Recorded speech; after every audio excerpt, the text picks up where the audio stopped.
నడే పట్టుకో, దూరం పట్టుకో. చాలే 16వ వచనం ఉంటాయి. 91 కీర్తన. మహోన్నతుని చాటును నివసించువాడే సర్వశక్తిని శ్రమించువాడు.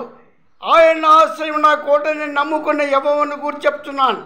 వేటకాని ఊరిని విడిపించును, నాశనకరిని రక్షించును.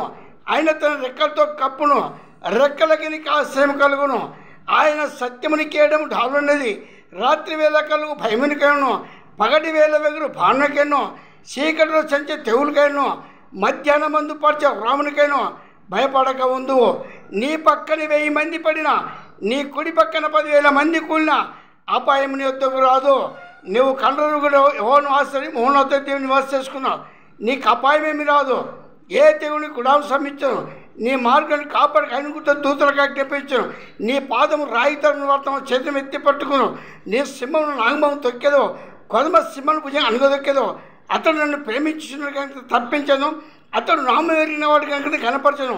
అతడు నాకు మరిపెట్టినంతనికి ఉత్తరం ఇస్తాను. శ్రమణతనికి తోడండి, అతన్ని విడిపించి గొప్ప చేశాను, దీనికి తృప్తిపరిచాను. నా రక్ష అతనికి చూపించదను.